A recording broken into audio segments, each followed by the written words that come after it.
ആറന്മുള വിമാനത്താവള പദ്ധതിയിൽ U turn അടിച്ച് എബ്രഹാം കലമണ്ണിൽ. പദ്ധതിയുമായി മുന്നോട്ട് പോകില്ല, നാട്ടുകാർക്കും സർക്കാരിനും വേണ്ടാത്ത വിമാനത്താവള പദ്ധതി താനും ഉപേക്ഷിക്കുന്നതായി എബ്രഹാം കലമണ്ണിൽ അറിയിച്ചു.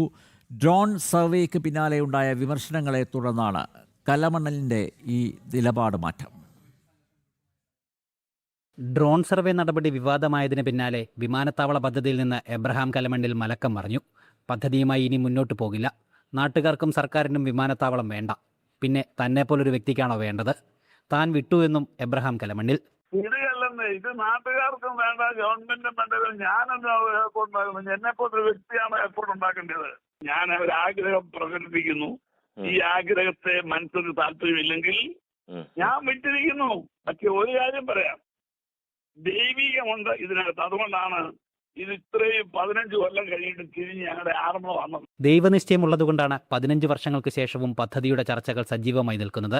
വിമാനത്താവളം വന്നാൽ തന്റെ എയറോനോട്ടിക്കൽ കോളേജിലെ വിദ്യാർത്ഥികൾക്ക് പഠിക്കാൻ സൗകര്യമൊരുങ്ങും. അതുമാത്രമാണ് തന്റെ ലക്ഷ്യമെന്നും മൗണ്ട് സിയൻ ഉടമ എബ്രഹാം കലമണ്ണിൽ പറഞ്ഞു. പദ്ധതിക്കെതിരെ ശക്തമായി പ്രതിഷേധിച്ച കുമ്മനം രാജശേഖരനെയും എബ്രഹാം കലമണ്ണിൽ വിമർശിച്ചു. ഡ്രോൺ സർവേക്ക് പിന്നാലെ കടുത്ത വിമർശനങ്ങളും പ്രതിഷേധങ്ങളും വിവിധ ഭാഗങ്ങളിൽ നിന്ന് ഉണ്ടായിരുന്നു. പിന്നാലെ കോൺഗ്രസ് നേതൃത്വവും എബ്രഹാം കലമണ്ണിലിനെ കൈയൊഴിഞ്ഞു.